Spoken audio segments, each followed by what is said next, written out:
Hey, welcome back inside the studio, everybody. It's time to Tin Chat. As always, joined by Mike Maahs, radio play-by-play voice of the Fort Wayne TinCaps. I am Justin Prince.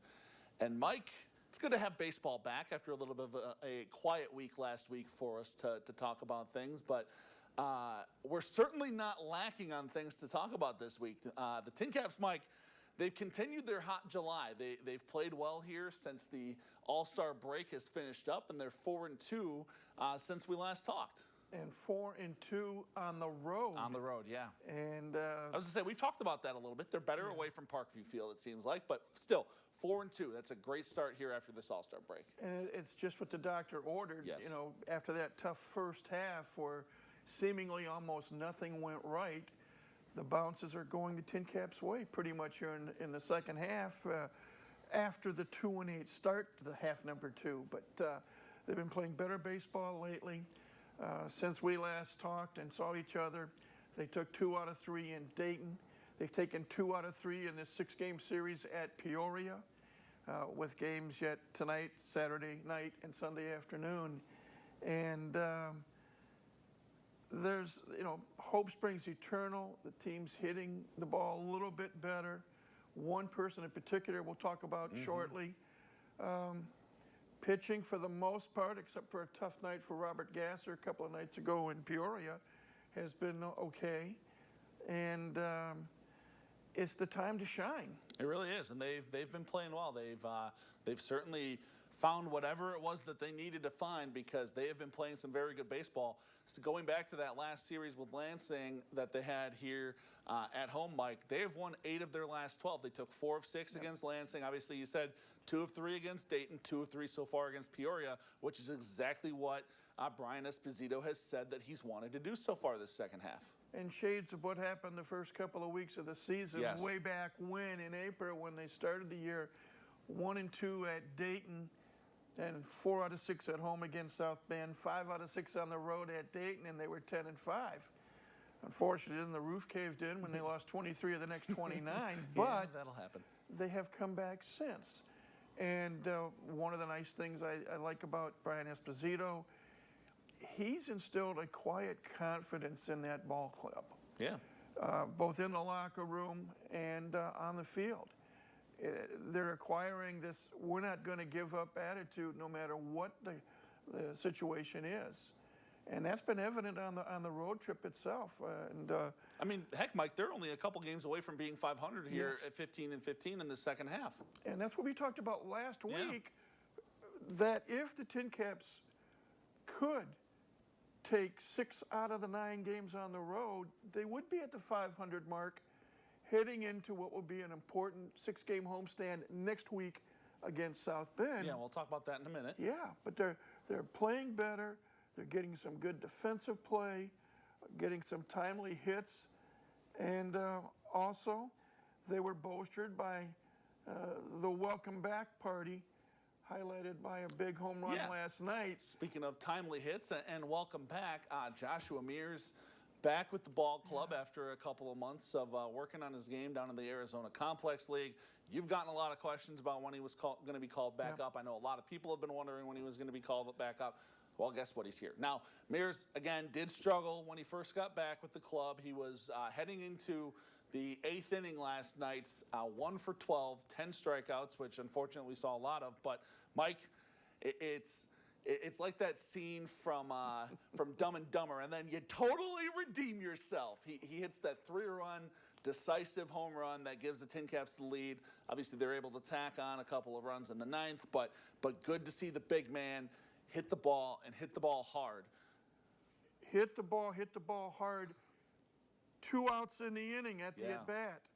And to get that 3-run bomb, and it went well over 400 feet. I think John Nolan said 114 off the bat last night for him. It was Ben Shulman that said it. Yeah, one of them. Yeah, one of them did, but either way. In any event, and I texted Ben on his call. I loved it. I thought it was me with a little bit of excitement. But that was a big home run. Yeah, it was. It brought the TinCaps from behind. It gave them the lead. And it was fortunate that he hit that home run because Peoria got a home run in the bottom of the 8th inning. Yeah. And then Fort Wayne tacked on 2 more in the 9th, and they won the game 5-2. But to be able, when you've been struggling on the comeback, Yeah. you know, like you said, 1 for 12, 10 strikeouts, and to come through and hit that 3-run home run with 2 outs in the inning to That's change a big confidence to boost. change a deficit into a lead. It's a big confidence boost. Big confidence boost, and that's what.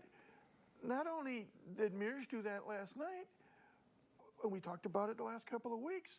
A lot of the players are coming through in one way or another. Great segue to that, Michael. Thank you very much. You're Appreciate quite welcome. that. One of those guys has been Corey Rozier, Mike. You and I were talking a little bit before we started recording this. Almost eye-poppingly, because I did not realize he had been hitting the ball so well this month. Corey Rozier is hitting .357 so far here in the month of July. He's raised his average all the way up to .263, and this is a guy that is seemingly hard to get out right now.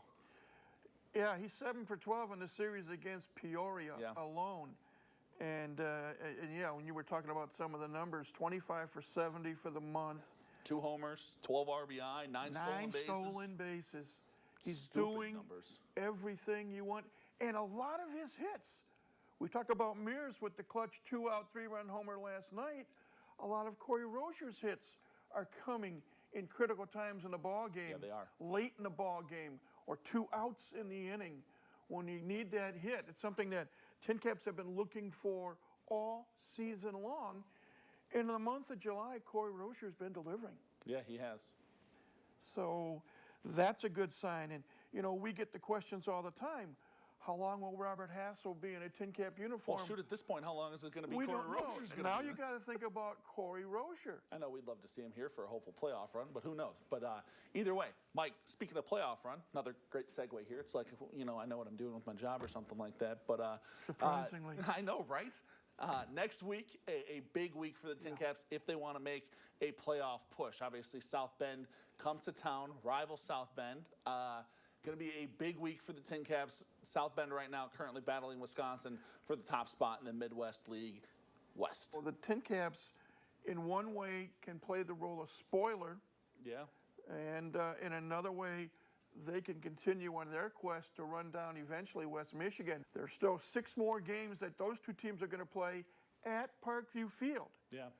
But before they can get together head-to-head, TinCaps have to continue to make up ground, win every series, and this weekend, to finish off the road trip and finish off the Peoria series is going to be important. The 6-game homestand against South Bend next week will be equally as important. I was going to say, if anything, obviously, you know, in terms of the East standings, it doesn't, you know, affect them a whole lot in terms of head-to-head because South Bend is in the West. But still, it's a good litmus test almost in a way because you're battling a team that's also battling for a playoff spot there on the other side of the Midwest League. And if you remember, when South Bend came here in April, the TinCaps won 4 out of 6. Yeah, they did.